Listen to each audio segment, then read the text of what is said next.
Hello everyone, welcome to the Scumdog's Kennel. I'm your host, Chris Williams, and in today's Cryptid Corner mini episode, today we're going to be looking at dogman stories and also stories of encounters with fairies. Both articles have several stories in them, folks, and they look very intriguing. Let's start with the first article, Dogman Encounters in Ontario, Quebec, and Louisiana, 3 eyewitnesses accounts that refuse easy explanation. Let's get into this article now and read these stories. Reports of upright canines continue to surface across North America, but what makes these 3 accounts stand out is their consistency, despite occurring in different places and under different conditions. Each witness describes an abnormally large canine, form, unusual speed or build, and an encounter that felt deeply wrong in the moment. Indeed, I've heard about these sorts of encounters as well, folks, where these people feel that it's wrong that they've encountered these creatures, that the world just plainly does not make sense then. Let's read on. Case file. Location, Cannington, Ontario, Eastern Quebec, near Dubly, Louisiana. Phenomenon type, upright canine, dogman, wolf, humanoid. Setting, rural, roadside, storm conditions, hunting area, wooded and agricultural terrain. Primary features, reported exceptional size, muscular build, canine head, unusual speed, intense eye contact, silent movement, witness reaction, shock, disbelief, fear, long-term memory, imprint. Very interesting, folks. Let's read these actual stories now. Cannington, Ontario. I had an experience in Cannington, Ontario that I believe relates to the topic of dogman. One night, I was driving home toward town along a rural road. As I came down a small hill into a shallow valley, I saw 2 animals running on the gravel shoulder. First, I assumed they were a pair of Great Pyrenees farm dogs that had gotten loose, mostly because of their size, but as I got closer from behind, I realized that assumption was wrong. Their coloration and body shape did not, fit loose farm dogs at all. At the time, I was driving a 1997 GMC Sierra when I was fully parallel with them. Both animals were so tall that their heads and the tops of their backs were clearly above the bottom of the passenger side window. From my perspective, they looked identical. Very interesting, folks. So, he couldn't tell these 2 entities apart, and they definitely looked, if anything, they didn't look like farm dogs, in his opinion. So, very interesting. Let's read on. One of them turned its head and looked directly at the truck. Then it pivoted instantly and bolted straight through a soy field on the right side of the road. The other followed so quickly that I barely had time to register it. Only after they broke away from the road did I think to check my speed. I was doing 90 kilometers an hour and both of them had kept pace with ease. When I tell the story now, I usually simplify it and say I saw 2 huge wolves on the road, but honestly, I have lived in areas with wolves and have even seen one on my street before. What I saw that night in Cannington would have towered over any wolf I've seen anywhere else in Ontario. And very interesting, folks. If these were wolves, then they were truly big monsters along the lines of, say, dire wolves. But I wouldn't say that they were. Either way, let's read on to the next story. Eastern Quebec, 2005. We were driving down a lonely side road in Eastern Quebec in 2005. There were no streetlights. It was around 8 p.m. and the rain was coming down hard. The whole time, there was only one other car ahead of us, maybe 50 feet in front. I was sitting in the middle of the back seat when the driver in front of us suddenly slammed on the brakes. The bright red brake lights lit everything up and got all our attention at once. I expected to see a fallen tree or maybe a dead deer in the road. Instead, the car ahead swerved right and we had to swerve left. In the headlights stood a huge werewolf, dogman, Cynocephali, whatever name people want to use for something like that. I got a full front of view first, then a close-up as it passed along the right side of our car. I will never forget its size. It was absolutely massive and built like it was heavily muscled. It had to bend down somewhat to look into the car. Because of that size alone, I have never been able to explain it away as anything ordinary. It had very dark fur, pointed ears like a German shepherd, and an enormous chest. I did not see a tail. It remains the craziest thing I have ever witnessed. Well, I have to agree with our witness, folks. It was probably the first craziest things ever seen. But then again, we've talked about people who, once they see dogmen or Bigfoot, they also see UFOs and ghosts. So I would love to know if this man had any other paranormal encounters since. But let's move on. Dubly, Louisiana. I've seen a dogman. It happened in Louisiana, just outside a very small village named Dubly. I was 17 years old and part of a hunting party. I was about 30 meters from a fence line that had that held a herd of tame farm-bred deer. I was sitting beside a salt tree stump, waiting for my grandfather to come back with discards from a deer we had previously hunted. I was in a high-lying area known as the boneyard, the place where we always discarded entrails and other remains of little use to us. Then I saw part of a creature move into view. First the leg, then the shoulder, and then the snout. It had the head of a dog. It stood about 7 feet tall. It made no sound at all. Then it noticed me. I would imagine that at this point most people would run away screaming, folks, and hopefully get someone to help them before this thing basically jumped on them and rend them limb from limb, folks. Would I do that? I'm not quite sure. Running away would be the best option, because maybe it would just lead to this thing chasing me like a gorilla.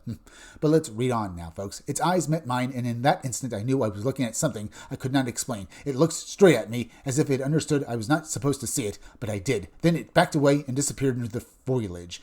It was the strangest thing I've ever seen. I had never heard of dogmen before, that, and never believed such things existed, but I still believe and remember the way the sun shimmered on its smooth pelt in the thinner spots. I could see the muscles underneath. Very interesting, folks. So, did this guy actually encounter a dogman? I've asked that question before, folks. Do you believe it? Maybe he actually did, because his story does sound truthful. But now, folks, let's move on to the next story involving, fairy encounters, Wales and beyond, and hear about these people who encountered these, fae-like entities, folks, and hear exactly how these encounters went down. Let's get into it now. Over the years, I have received occasional reports from people who insist they encountered something that looked like a fairy, a tiny winged humanoid, or one of the so-called little people. Most witnesses were reluctant to tell anyone, and several stressed that they did not previously believe in such things, which is one reason these accounts stand out, because these previous skeptics are now believers in this phenomenon. Now, folks, let's read through these people's accounts and hear their encounters with these fairy entities. Case file: Phenomenon, fairy, fae, folk, gnome, little people encounters. Locations: Perthshire, Scotland; Flintshire, Wales; rural Quebec, Canada; Creekside location, not specified; Woodland Trail location, not specified; private residence, not specified; time frame: multiple reports, including a 2017 CCTV image from Flintshire, Wales; primary witness pattern: brief but vivid sightings, strong emotional impact, reluctance to report publicly. Possible classification: folkloric entities, ultra-terrestrial manifestations, possible. I think I'll just leave the rest and get to the actual story now. Perthshire, Scotland. I was driving with my wife and 2 kids through the countryside in Perthshire, Scotland, when something flew across the road in front of the windshield. At first, I thought it was an autumn sycamore type leaf, but it suddenly stopped in front of us. That was when I saw it raise its hands in front of its face in what looked like panic. I never heard or felt any impact, so I do not know what happened to it. The whole thing was an orangish-pink color. Its wings were in 2 parts, like a butterfly. It was naked, thin, and appeared male, though I could not make out every detail. The head looked elongated and flat across the top. It all happened in a split second. I never told anyone. Nobody else in the car was paying attention. It was summer, not autumn, and leaves do not have arms, a face, or an expression. It looked like a tiny human with wings. I never believed in fairies and still do not know what to make of it, but it was not a leaf. Very interesting, folks.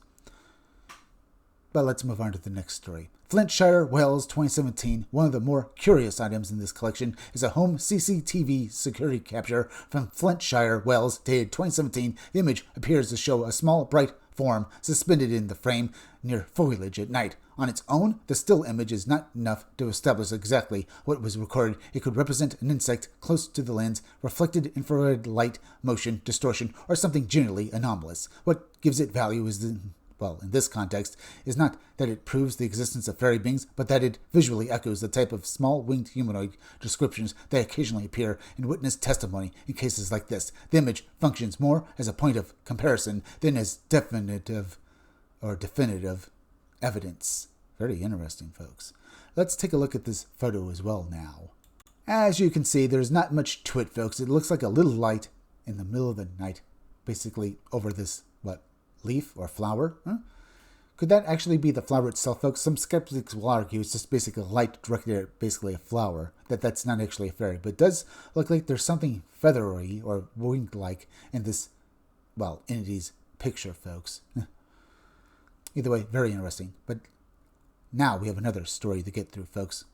Now, creekside encounter. I was sitting in the bank of a local creek watching the water when what I first assumed was a dragonfly came around the right side of my head and stopped directly in front of my eyes. It hovered there for maybe 5 to 10 seconds, just long enough for me to see clearly that it was not a dragonfly. It had the same shape, size, and proportions as a dragonfly, and the wings looked the same, but it was a tiny woman with, well, pale skin and long brown hair. She wore what looked like an ivory silk shift. She hovered perhaps 12 inches from my face and looked back at me as intently as I looked at her. Then she flew away in exactly the same manner as a dragonfly. If she had not come that close and paused as long as she did, I would have dismissed it as an insect. I sat there stunned, then ran to tell my family. Of course, nobody believed me, which is the case with these kinds of stories, folks, so I'm not surprised that our witness here didn't basically have anyone believe him. We'll discuss these stories a little more after we read through the rest of the article, folks. At least I'll give you, or try to give my idea. Let's read on to the next story. Rural Quebec, Canada. This event took place at a private home in rural Quebec. The homeowner, a former teacher, had gone outside after dinner on a summer day to do some gardening. As she prepared to work the soil, she suddenly saw 3 small gnomes emerge from the ground. They looked at her for only a second or two, then ran off as quickly as they had appeared. The whole encounter lasted only a few seconds, but she noticed that they were each about 30 centimeters tall and looked broadly similar to one another. They seemed old, with gray faces and gray clothing. She could not remember whether they wore caps. They moved with remarkable agility and disappeared into the fern growth between the houses. She only told her sister and a friend. Even in old age, she still remembers the experience clearly. Good for her. But some people will argue that maybe this never actually happened, that maybe due to age, even though she says she remembers it clearly, they will say that she basically is confused, and that's it. I'm not quite sure I believe that fact, folks. It could be true that she did see these entities. But let's once again turn our attention to the next story. The wardrobe vision. I opened a large wardrobe in my sister's room and found what looked like another world inside. There was a green field, tall plants, and colorful creatures that did not seem surprised to see me. Most looked like animals, though not like anything in our world. They were about the size of rabbits and were purple and blue. I also saw a man climbing one of the tall green plants. There was faint music, almost like bells, mixed with natural sounds. I do not know whether it was truly a fairy experience, but it was certainly strange. No one ever believed me. Fairies may be natural creatures, perhaps more advanced than humans. I do not know. I have also wondered whether the encounter changed something in me. I am 40 years old and still look much younger. I also have the energy and agility of a younger person. That may mean nothing, but I have thought about it often. Maybe she was touched by the faith folks and they gave her, prolonged youth, perhaps? That's interesting, folks. I'd love to read and basically more about her and if anyone's done any tests on her. Either way, let's now turn our attention to the next story titled The Woodland Light. I saw a fallen tree in the distance that looked like a perfect triangle, almost like a teepee with an entrance in front. I joked to my sister that it looked like a place fairies would live. She laughed and kept walking. As we got closer, though, still some distance away, I noticed a tiny point of light at the entrance. My sister did not see it and kept moving along the trail. I stopped and began taking photos. The light stayed there. It did not move.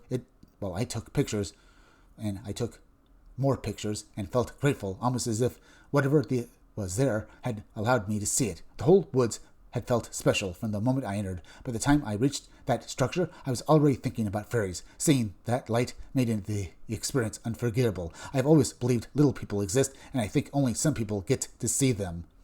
Perhaps.